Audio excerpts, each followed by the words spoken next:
a lot of the campaigns that people run, a lot of the strategies are not directly attributable. So they're not going to show in most models. If you're doing like YouTube or if you're doing like out of home, like these things are probably not leading to clicks, which are probably not shown in your multi-touch attribution model. So they are blind spots in several attribution methods that people use. What's the solution? What's the most common solution you have to this? And how often does this solution actually work? You're not going to find one model that will be able to measure ads on magazines, ads on TV, YouTube ads, influencer ads, all equally. What are the minimum valuable things that you need to have in place to start building your attribution model in that case?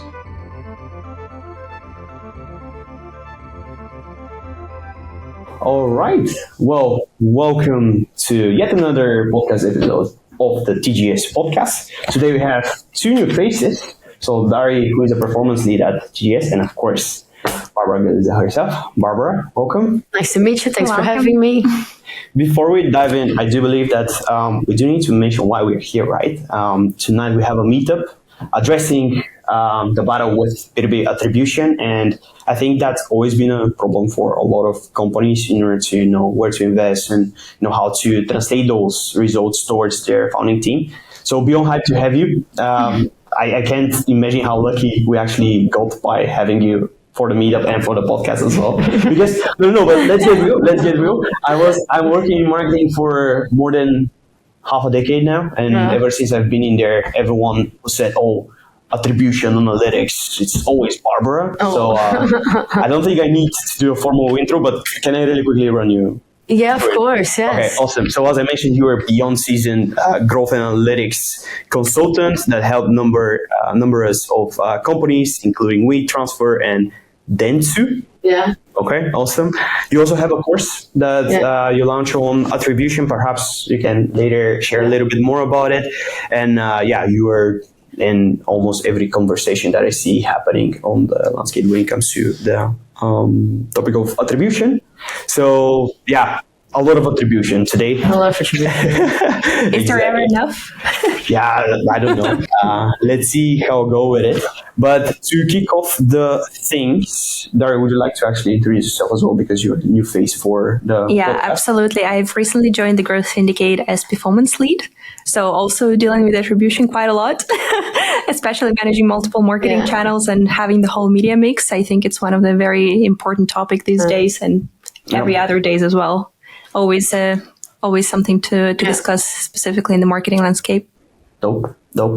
Cool. Well, let's dive in.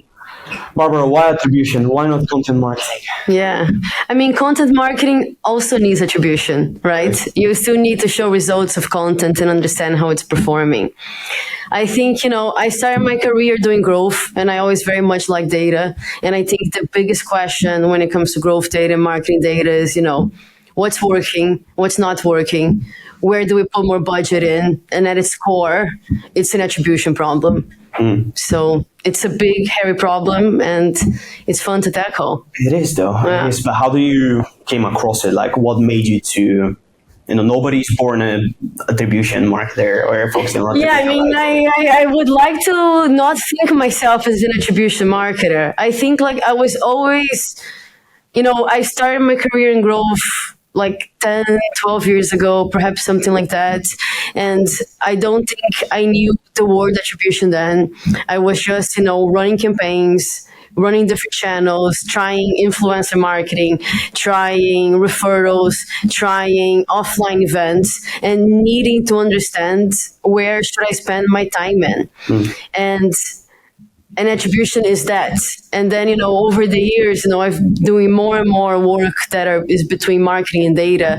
And that's about growth analytics. And that's a problem that I see that companies face. Yeah. They are, no matter if you're spending, 10,000 on marketing, or if you're spending, 10 million, you're still going through, what is working, what is not working, where do we cut budget, where do we increase budget? And it's just something that really never ends. I always say like attribution never really stops, because as long as you're adding new activities to your marketing, you're having to figure out ways to measure them. So it's never a finished product. True. And was there a particular situation or case or a client when you thought, okay, I'm going to actually get in depth with the attribution story? No, I think like as most things in my career, it's been just a series of accidents that have led me. And I was always just a very skeptical person. And my answer to things is usually no. And I think, like I've always needed proof that certain things were working and not working. So I was just naturally attracted to data, even though like that is not what I studied. I did journalism. So, content marketing would have perhaps been a better fit. But I always just needed to have proof on things, and it has just led one step to the other. Right. And I see companies make, like repeatable attribution mistakes. And that also kind of led, why I did the course, because I could see, there were a lot of people that were making mistakes and were interested in learning more. Yeah. And I don't know, I wouldn't call myself an attribution marketer yet, but I think every project that I do without fail, there is an attribution problem that companies are trying to solve. I think you call yourself the glue between product marketing and sales, which is nice. And data. And data, Yeah, of course. yeah. That's very nice way of saying that. Really interesting. You mentioned in a few podcasts, because we started going into the direction of mistakes, right? Like, Yeah. I think you used the term blind spots. Yeah, Correct me if I'm wrong. Do Yeah. you mind like walking us a little bit more around that? What are the most common blind spots for a B2B SaaS company? Yeah. I think there is a flow that I see being repeated by companies over and over again. And it usually goes, first of all, a company starts the measuring journey, and then they go on, okay, let me implement all these different ad platform pixels in my tech stack. So, campaign managers can understand how the campaigns and performance. So you have like a Facebook pixel, you have a Google Ads pixel, and you have all of that. But then, like someone goes and says like, yeah, okay, but there is duplication across these pixels. And also, with tracking everything in silos, you don't understand the user journey. And then they go, okay, all right, so let's build a model that connects all of these things. And they go on to spend a long time, a lot of money, build this model. And then they go on to trust this model and use it for make decisions for their data. But then when they start shifting budget depending on the model, they actually say, oh, actually, even though now we have better attribution, sales is going down. Because what these decisions usually are is like, okay, I'm cutting budget from brand marketing, I'm cutting budget from video, and instead I'm putting this budget on search, right? And what even though they have this trust that now they have a better attribution model, they're actually making worse decisions. Perfect. So a lot of the campaigns that people run, a lot of the strategies are not directly attributable. So they're not going to show in most models. If you're doing like YouTube, or if you're doing like out of home, like these things are probably not leading to clicks, which are probably not shown in your multi-touch attribution model. So they are blind spots in several attribution methods that people use. And that leads people to undervalue them and shift budget to strategies that perform worse, but perform better in reporting. Yeah, absolutely. I've seen this scenario very many times, I have to say. And what's the solution? What's the most common solution you have to this? And how often does this solution actually work? Because I can imagine that there is a lot of educational work and explanation that you can provide why certain things cannot truly be measured 100%. But is there some strategy that you use that has proven to be the best? There is never, a one size fits all, because like what I always try to educate clients on is the search for this one source of truth, or this one way of attributing everything, is an utopia. You're not going to find one model that will be able to measure ads on magazines, ads on TV, YouTube ads, influencer ads, all equally, because every single one of these strategies is going to have a different user journey. And it also doesn't make sense, which you also see, teams pushing to focus on strategies that are measured just because they're measured. Like, you need to focus on the strategies that get you clients, not that show up in reports. And the fact that we even have to say that, I find it like a bit absurd.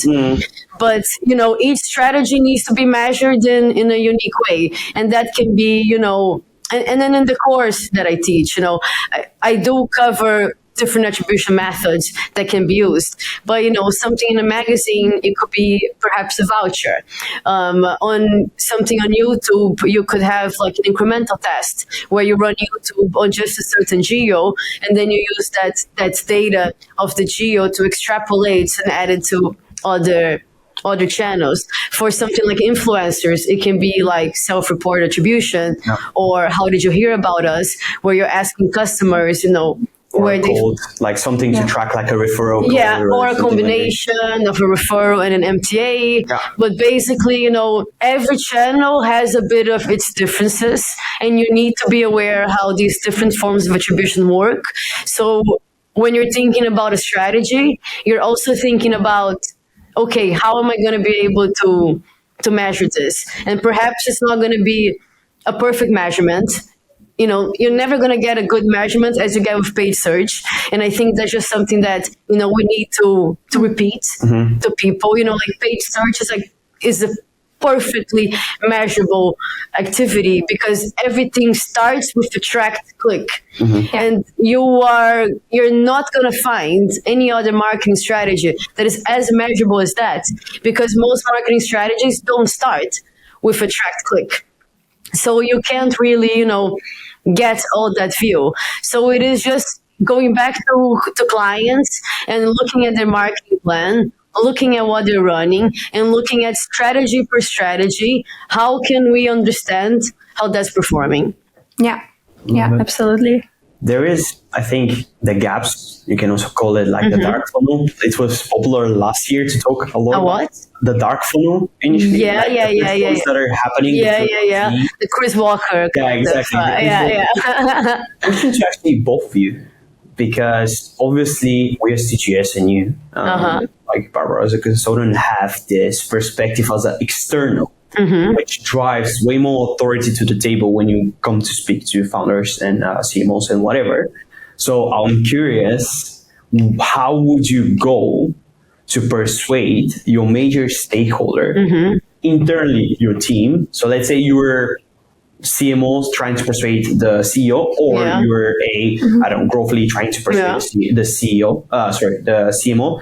How would you craft that story that, hey, please do not cut brand because there are things that are happening. Like, you know where I'm going with that? Like, how do you connect the dots and try to explain to all the internal stakeholders if you're an in-house person? I think Barbara just made a really good point about, taking a specific case and actually amplifying on it. In this case, I think experimentation plays a really big role, because, for instance, as you have just explained, if you take a certain market and showcase how brand influences the certain market, then it makes already a success case, and probably you can do it with lower budget, you can do it with less investment, also in terms of the workforce. And then at the end of the day, it allows you to have a success case and amplify on it. So that will be the key take from my end. I would go more like cut brand, see what happens. Interesting. Because I think, the best way to find out if your strategy is working is to turn it off. Perhaps you don't want, the CEO to fall on their face and you cut all brands, but you agree, cut in a market, see what happens. The other way around, I've heard a similar thing, but the other way around, cut paid and see whether your brand is strong enough to drive leads as well. Like, that's so perhaps a way to go around it. Okay, super interesting.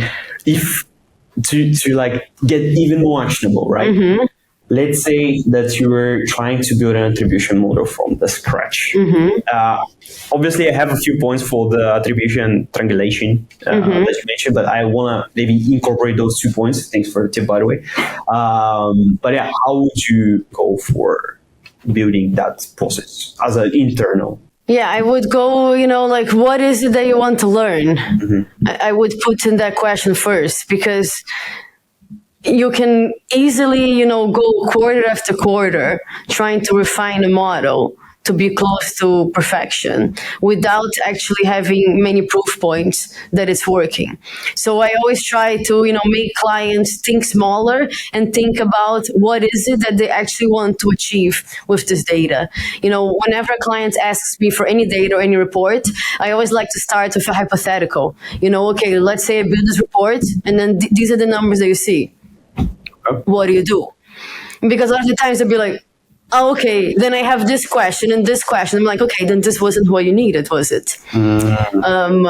So it's good to think smaller and think more like use case, because everyone feels like they need this model, this one source of truth that will be able to tell them what their marketing strategy should be. Never like this. But that's never going to happen. I think Kate Sumo, do you know Kate Sumo? Yeah. Okay, so in my experimentation course, I mentioned an example from Kate Sumo, who did a onboarding experiment within Miro. Yeah.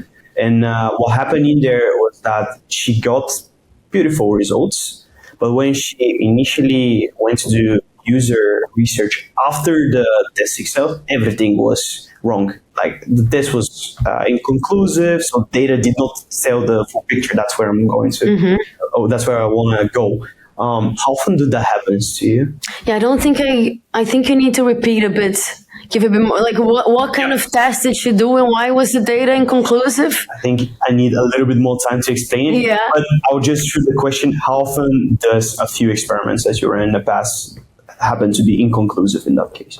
Yeah, I mean, on paper, before you do an experiment, you should try to calculate the power of that experiment, so you can predict before, whether or not it will be how likely it will be inconclusive or conclusive. Yeah. So, usually if I'm doing some type of incrementality test, I will recommend that we have, a higher power, so a higher budget, so we can get confident results.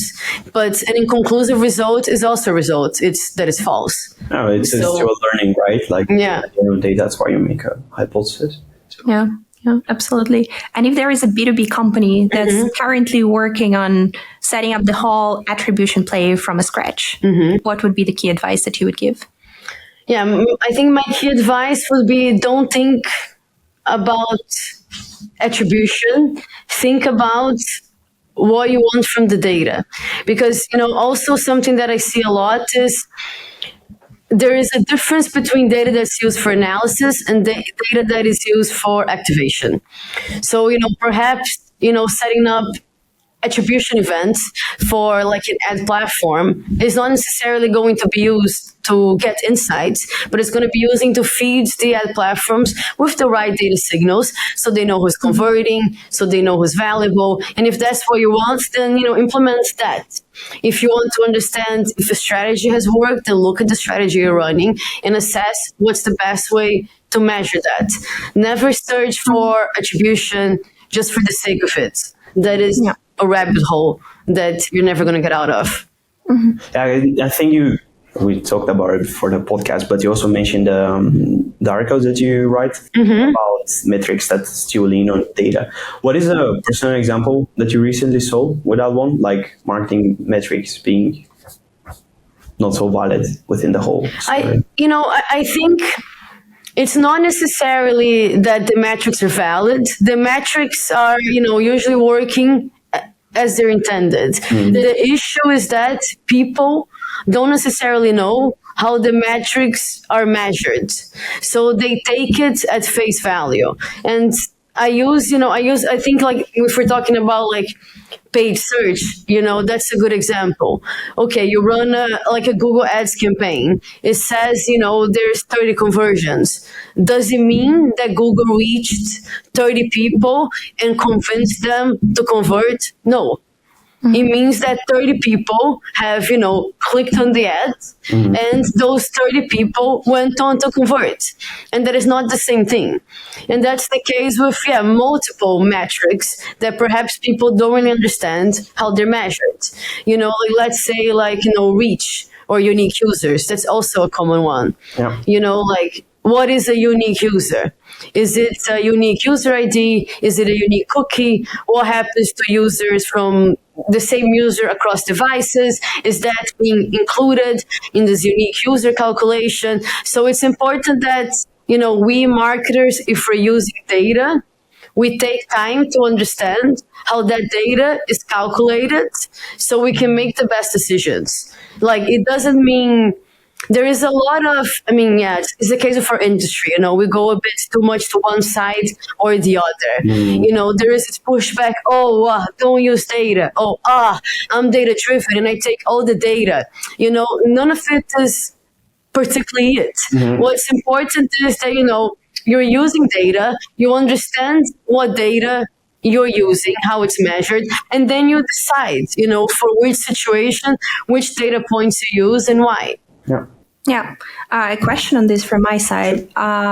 Given that we have the longer sales cycles, right, in B2B, it's not necessarily, as you have just said, that every click is a lead, every click is a conversion, every click is actually a quality, interest in the product or service that you're providing. So what's your approach to measuring the quality engagement in this case? For instance, we're boosting a thought leadership post on LinkedIn, we're boosting a company page post on LinkedIn. So anything like that. And when I said brand before, by the way, that's what I was referring to. So it's building the brand trust. Yeah. It's not necessarily to push brand as is, but just, being more out there. Yeah. So how would you measure that there is quality traffic coming to your page or quality engagement with your ads in this case?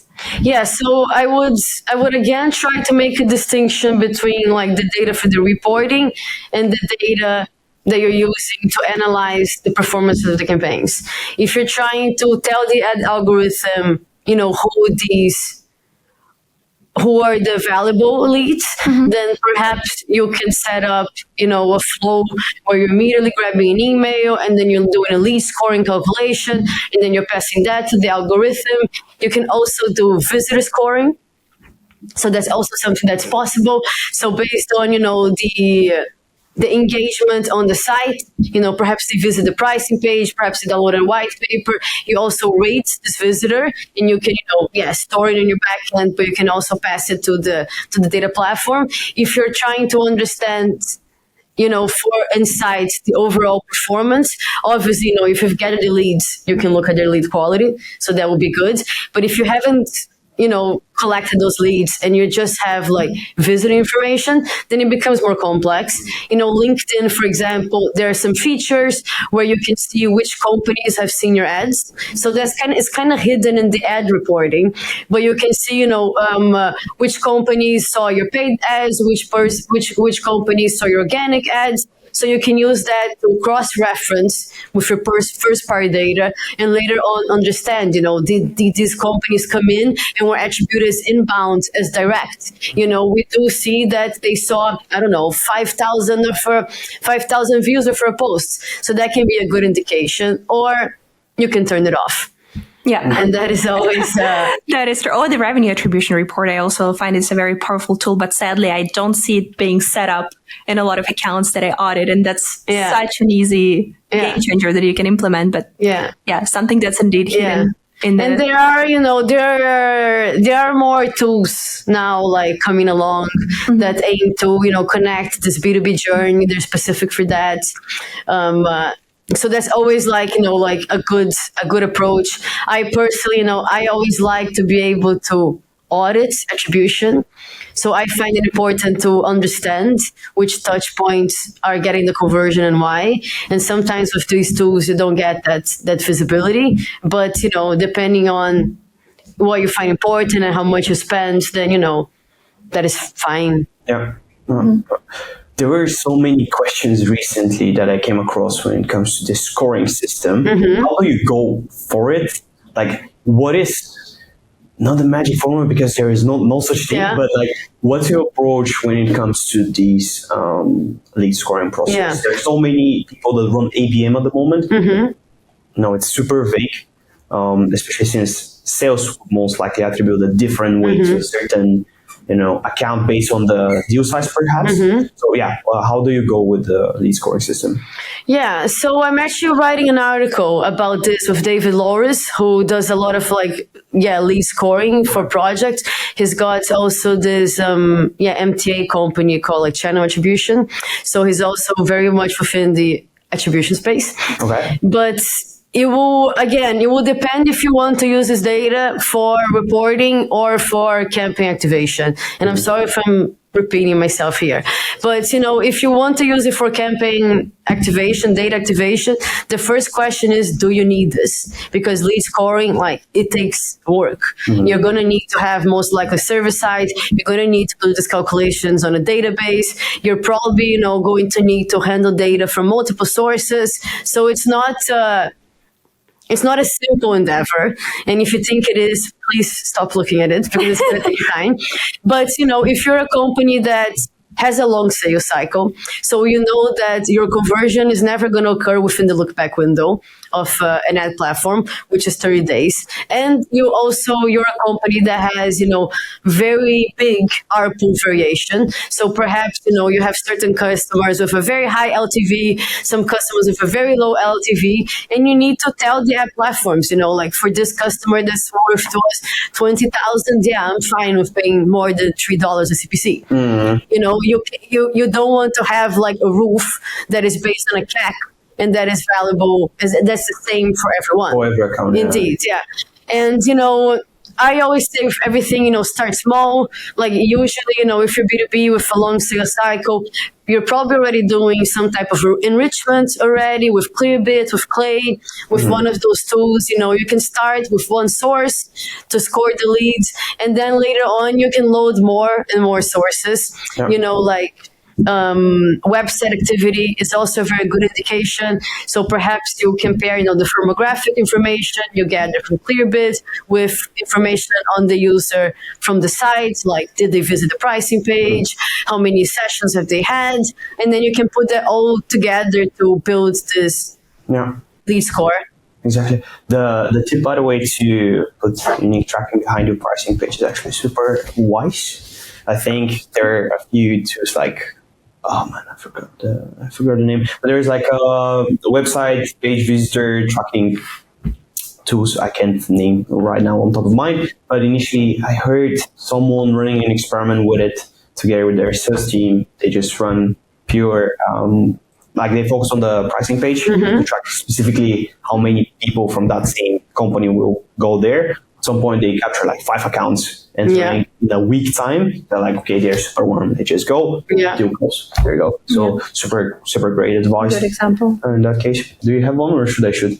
No, I have a question on lead scoring. It's a different one, but I really wanted to ask you this one. So a lot of companies would go for a very complex lead scoring system, and then they would have a lot of deal stages and, a lot of many features and approaches activated in order to make sure that the deal closes. But sometimes I wonder, is it actually that necessary to have this much of a complexity? So have you ever had the situation where you would look at the account and think, that's a little bit too much. Maybe lead scoring is not entirely necessary here. Maybe this deal stage is not necessary in here. Yeah, so most of my experience in lead scoring is directly for marketing. And I do think there's a difference between lead scoring for marketing and lead scoring for sales. Because lead scoring for sales, you're trying to, identify where to allocate more resources. And lead scoring for marketing is, you want to pick an event that occurs early and you want to predict the value. So you can't wait for all of these, deal stages. You have to send the event, fast. So then you can make it complex, but you can't make it complex in relation to the sales funnel because otherwise you're going to fire your event way too late. Yeah. It's hilarious. I started laughing. I'm so sorry because I do remember this one marketing team that we chatted with that initially had I think something between the lines of the buyer stage, the ISP smiled, or they did something super stupid that you don't need to add that to your scoring because it's just useless. Not every signal is a qualitative signal. No. At the end of the day. So shout out to Thomas, by the way, for bringing the lead scoring question from the community in that case. And you know, and when you run lead scoring, you also need to know how you're going to assess this later if it has worked, because it's also companies, you know, sometimes don't think about it. They build a lead scoring and they're like, how are we going to look at it? Oh, we're going to compare CAC. And I'm like, but that makes no sense, you know? Exactly. Because we are speaking so much about measurement, but I feel like there are so many teams, even beyond 1 million in revenue, which is also where you kind of start identifying gaps. What are the minimum valuable things that you need to have in place to start building your attribution model in that case? Again, don't think about attribution as the end goal. You know, like it depends on what you're running. If you're only running one channel, then just have the ad platform pixel on it. Don't overcomplicate it. Also, I feel like we were talking about this today. If you're running direct sales, if you were proactive on LinkedIn only, and if you run a little bit of paid behind it to do only those leadership ads on distribution, well, yeah, no shit. This is what drives revenue. So I think sometimes we as marketers also tend to overcomplicate a lot of things because it's trendy, it's cool to name it that way. And now I'm head of GTM, but then beforehand I was creative lead and whatever.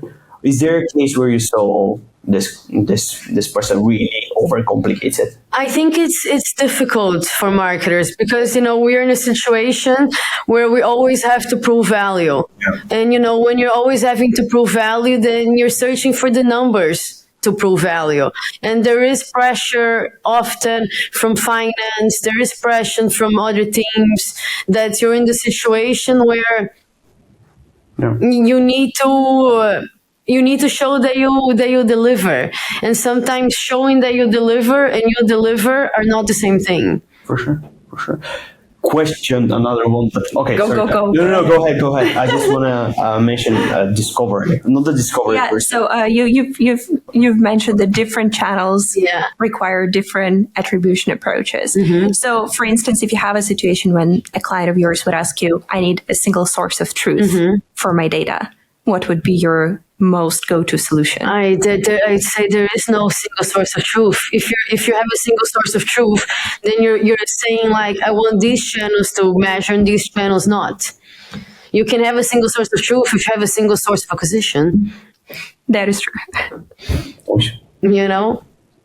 Yeah, it's a bias. It's the same thing as, I don't know, there are some founders per se that have very weird asks as well. And that's because perhaps they haven't experienced a few things. We also tend to see that second-time founders tend to get the bigger picture in that case. Perhaps you have seen it as well.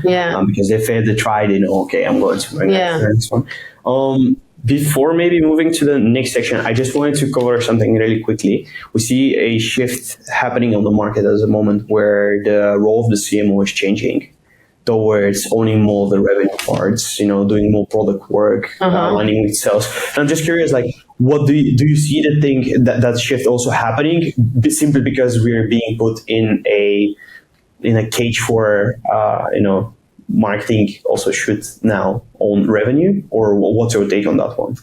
Well, I don't know if I've seen the shift, but perhaps it's also, you know, I with the kind of people that I work with. But, you know, marketing and products are entwined, and you can't do one, you know, without the other. Yeah. So I always have, you know, a good example that I use for when I used to lead growth for like this fintech app, where, you know, I changed the messaging on the ads, and that led to a lower cost per install. But then those people that were installing were not aware of the steps of the onboarding they had to go through because I had simplified the messaging on the ad. Right. And then those people they wouldn't activate. So if you're looking at just marketing, then you're losing this kind of nuance that the messaging you put out will one, change which audience you attract, but also change the perception of what the product is and what the user, has to do. That, it can be the onboarding, it can be, how much they have to pay, all of those things, but the marketing directly affects how people are going to use the product. Yeah, exactly. And for WeTransfer, it was a client that you've mentioned, and I worked with them for quite a long time, 2-3 years. And one of the projects that I did for them, was like a growth model, because something like WeTransfer, for example, maybe people are not aware, but it's a tool where you send files. So instead of attaching a huge video on your email, you host it and you send it to someone else. It's used a lot by people in the arts, video editors, music editors, and things like that. So that means the product has intrinsically a one-to-many value.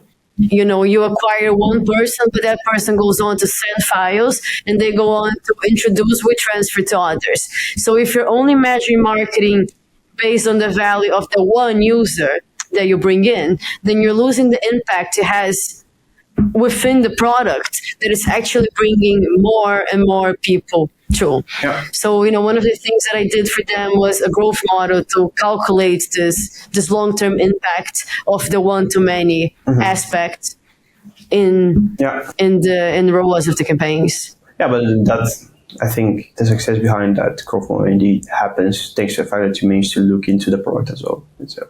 So it's like you combine the knowledge between multiple departments, which I think not all marketing leaders do still. So that's where I see like the trend moving forward, like the head of marketing / CMO starts to become the head of whole market or something like this. So they own way too many touch points to be ultimately the bridge between everything. But wasn't it that being a head of growth at first? If you think about head of growth should, try to move the needle by having their hands everywhere. But okay, we're still going to do more research about that one. Cool. I propose to move to the section with the fixed Q&A. Do you want to take it over? Maybe I can take the last question. Yeah, sure, actually. Because I was really curious about something. You've mentioned the really nice phrase about the glue between marketing sales. I cannot repeat it. I do not remember. But I say the glue between products, marketing and data. But I also got confused. Also because I feel like recently I've been focusing less on products and I've been going more with I'm the bridge between marketing and data. Okay. So that's exactly the question I had. Yeah. How do you reach alignment in between marketing, data, sales, so all of the teams that make this work together? So I'm mostly working with marketing, which is what my background is, and data. Okay. I have a little experience of sales. Perhaps I help when a company wants to do lead scoring, then I need to talk to sales because they're probably already doing some type of lead scoring and we can reutilize that and things like that.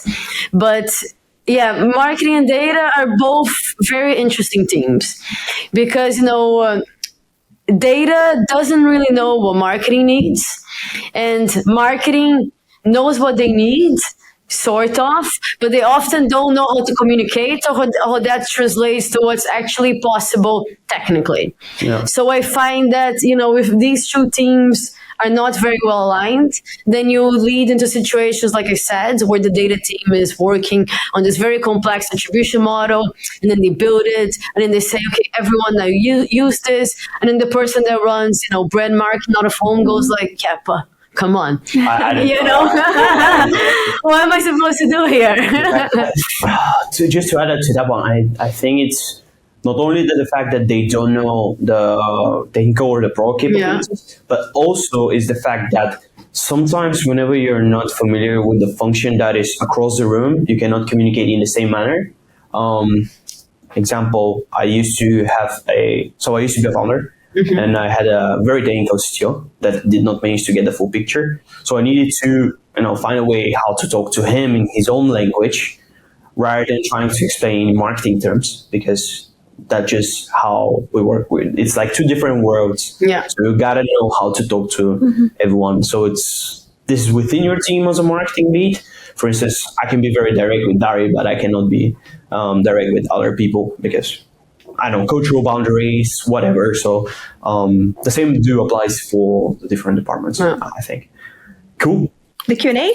And I actually had like one more thing, because the course that I do with Timo De Chao, who is like an analytics engineer. And, we've been doing some user interviews this week with some people that already, took the full course.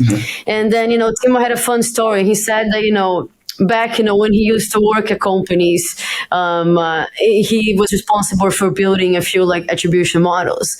And then he said, that he was always like very certain, this is great, this is a really good, complete model. And then he would deliver it to the CMO, and then he said the CMO would take it and then put it in a jar and then close it. And then he would be like, and then he said, like, but now I understand that if they were to take my model and shift budget, I would have been fired within 3 months. Because he wasn't really aware about all of these different things in marketing that is not going to be represented in that model. I love to say that for sales and for, maybe not all, but for sales and dev,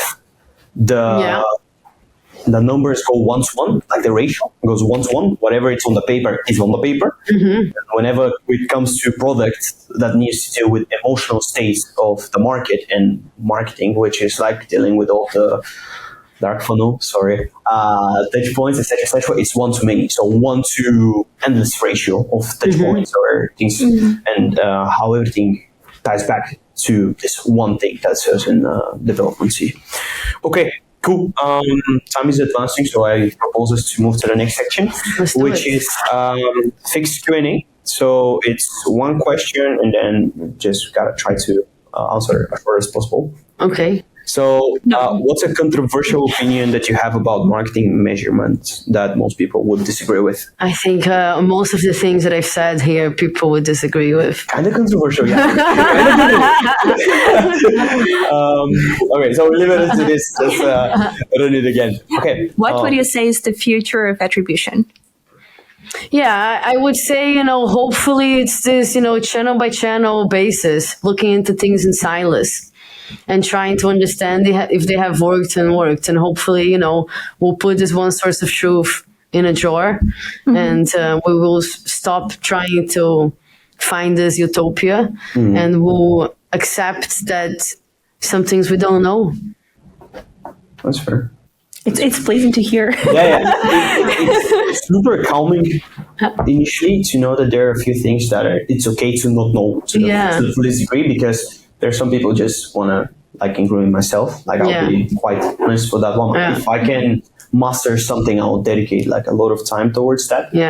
And if I can do certain things, like there's a situation that you might start blaming yourself. I feel like that's for a lot of people. So, I think we're in the Q&A, but I guess I just have like one thing to say is that, in the end, measurement is a competitive advantage. And that's what's the most important thing to always remember. If you're able to measure things in a special way, in an out-of-box way that your competitors can't, then you can find more efficient channels and you can scale better. So it's not about, if there was a perfect way of doing attribution, then everyone will be doing the same. So that's not how it is. It's about finding opportunities within measurement so you can discover, channels or strategies that could be being overlooked. For sure. Yeah, good one. I think also the ABM play, if I can add also to this question. I think the whole ABM play and trying to understand what was the impact on particular accounts, something you've mentioned before. I think it's also a very powerful tool that we have at hands. So it's about finding the tools that you have and being creative with them. Yeah, indeed. And one last thing, as somewhat of a product person, just go speak to a market man. Like, that's as simple as it is. Sometimes you just, no matter how much marketing efforts you put in, you just gotta go and speak to the market. Like, qualitative data sometimes speaks louder than quantitative. But sometimes users don't know. Let's not put that on the table. I found wise for a second, guys. Okay, awesome. I love this. Okay, if there is only one thing that growth leaders need to know about attribution, what would it be? Sorry, we're repeating ourselves because I would say that, what would I say? I think no one source of truth is one. Look at on a channel by channel. Yeah. I would say those are the two most important ones. Okay. Do you want to take the last one? Yeah, for sure. What is your most favorite attribution tool in 2025, if there is one? Or let's say any approach or anything that helps you get the attribution right. Tools like vendors. Yeah, like vendors. Yeah. Again, like it depends. Everything. My answer is it depends, and that's also True marketer. that's my trademark. It depends, and I don't know. They're my most sad things. I think we're slowly coming back to MMM, like as an industry. Okay. And I think depending on the complexity of your channel mix and depending on the level of your budget, MMM is a good tool for you to try to predict revenue and try to understand the performance of channels. I am in the advisory council for an MMM tool called Paramark, and that's usually what I recommend to clients if they want to do MMM. Okay, awesome. We can plug it in the comments so people can check it out. Cool. Okay, next session is the facepalm / kudos. So we try to say one good thing about what we see. It can be personal, try to spread positivity. And then, of course, gotta dunk on someone. So always giving first the words to the guest. Yeah, I didn't prepare for this one. That's fine. So I feel like it's difficult to do it on.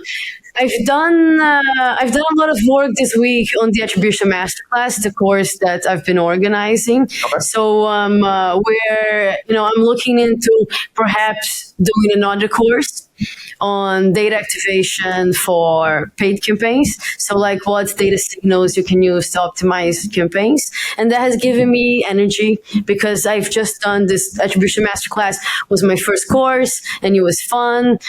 We got sponsors, we got, people to pay for the course. So all like very good signals. And I feel like I can do another course now. Nice. So I'll give kudos to creating things that you haven't created before. Nice. No, in that case, you can even give yourself a kudos for embracing the challenge to create. Oh, I don't want to give myself a kudos. I'll give the kudos Okay. to Okay, awesome. And facepalm or? Yeah, I have to do both. Do you have any tips? Maybe we can share ours and then we can. Yeah, go for it. Yeah, maybe we'll throw something we there. can spin it back. Go ahead. My kudos, well, I kind of nudged it a bit, but the industry is changing. As I mentioned, most CMOs are taking the role of the ultimate decision taker / revenue driver persona, building the bridge. So I think it was about them time to kind of break out from the silos. Because for me, marketing never was just, hey, like an influencer that stands out there. So that's my kudos for the whole industry. Like we're shaking up the things. There are a few cool pieces as well. Including yourself. Yeah, I mean, to be very, very honest with the community, we try to lead in that direction at the moment. So for people that don't know, we have a community of vetted growth leaders that come together. They try to share exactly like some actionable insights, just like what we do right now, see what actually works. And we do like meaningful connection skills. We're in workshops, etc. Live M&As with Anthony Pieri was last night, and it was brilliant. So don't steal my kudos, okay? You can still say it. But yeah, what I wanted to initially, we're really trying to contribute to increasing that novelty of the marketing leader. I think it's foreshadowed a bit simply because way too many people said that go-to-market should be a function led by sales. I don't personally agree with that because even for TGS, I'm doing sales, marketing, product, and data, whatever. And if I did not do that, I won't be able to challenge even the founding team of, hey guys, we're falling behind. We need to push. We gotta change the status quo. So yeah, kudos to everyone that embraced that. And my facepalm, on LinkedIn, you just have way too many people who talk, but they never executed a single piece of work. And that annoys me because I don't know.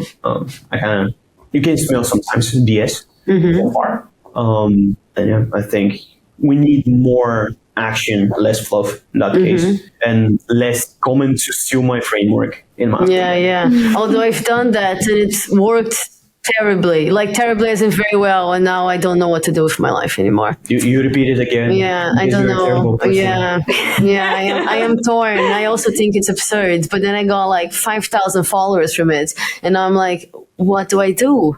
Just do it again. I mean, Yeah. I agree. But here's the thing: you are actually driving value to the market. I think Isn't that what everyone is telling themselves? no, but like take a look at this podcast. How many Yeah. tweets you said that are going to trigger a lot of people? Quite a few. Yeah. Yeah, so there you go. Yeah, Taking but- flowers. Okay.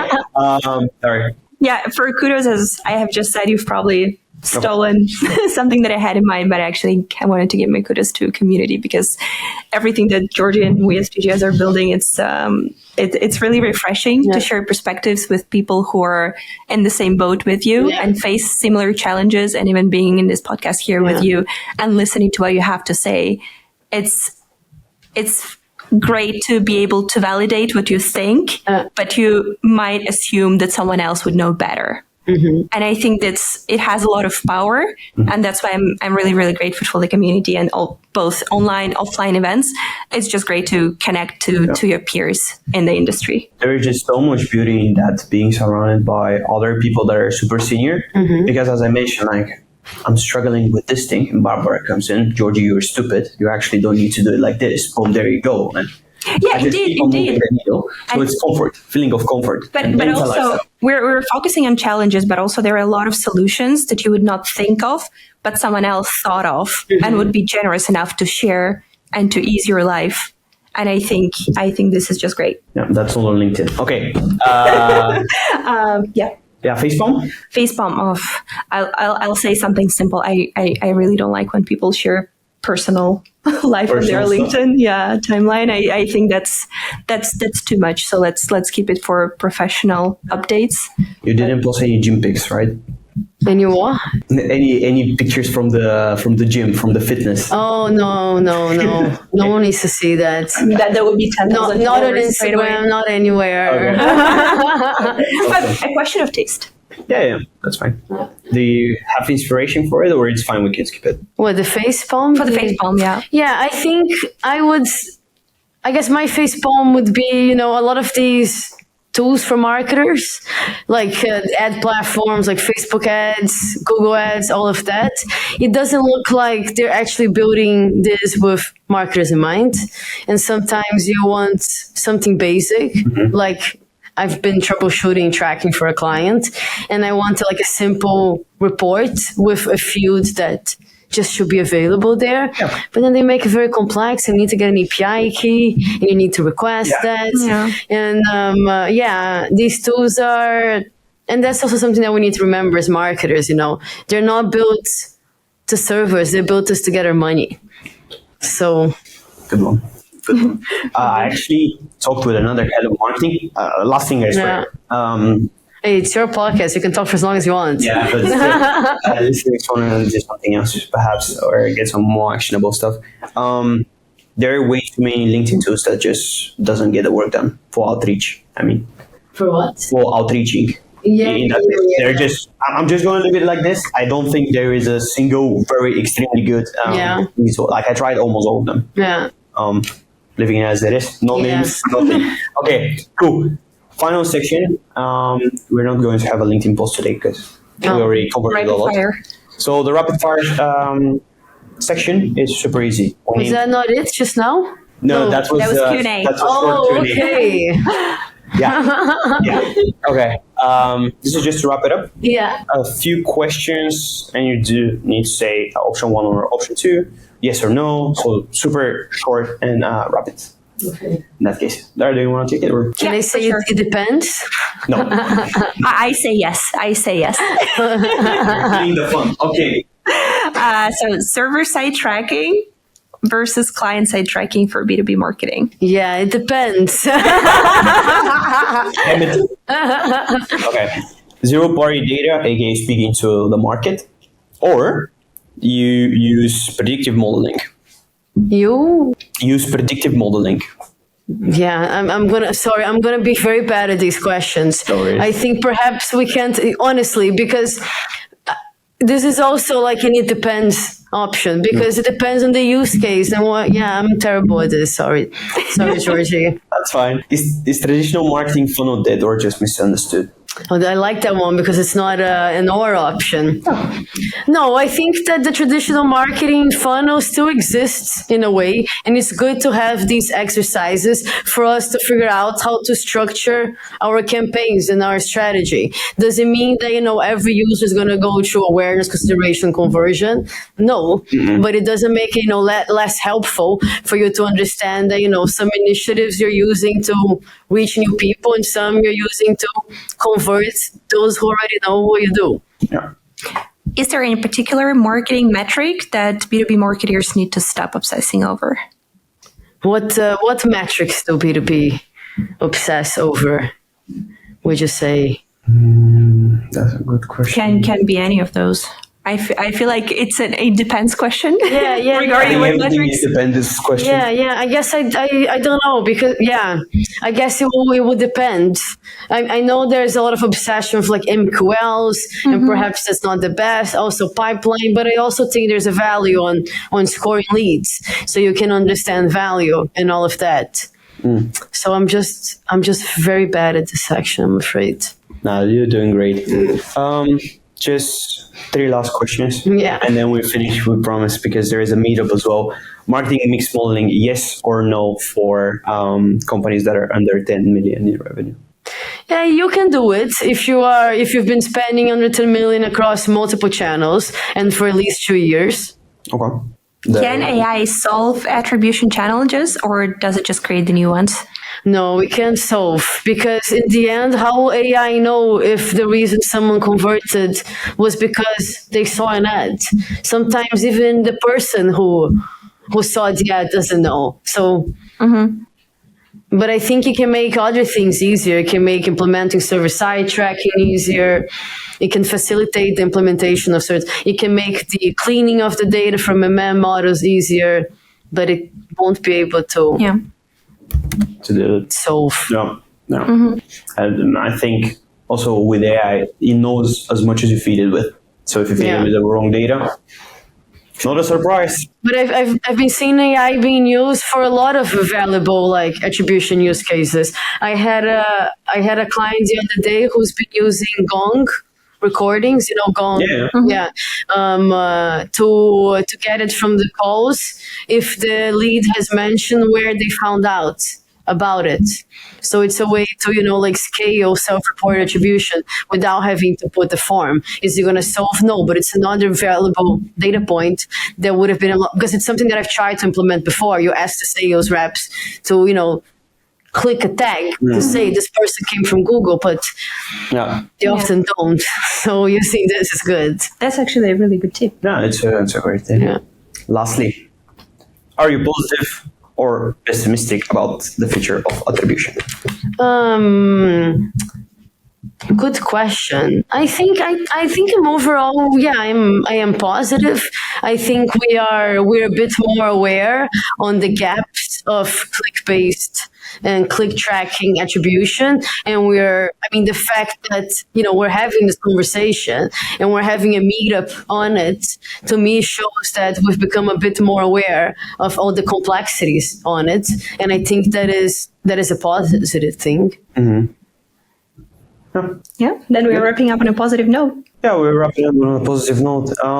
Before actually closing, any last words? Anything that you want to share? The course itself. No, for sure. I think if you enjoy reading about marketing, reading about data, I have the newsletter that I write about all things marketing data and growth analytics. It's 0 to 1 newsletter, so you can subscribe. And I also have the Attribution Masterclass that I organize and can be purchased. I can give a voucher if you want to put in the podcast, so people can get can have a discount. And it's a good, if you're trying to think about attribution in a different way, so you're not trying to obsess about MTA, but you're trying to actually understand, what are the different ways that I can connect business results with marketing campaigns, then the course is a good place to start. Perfect.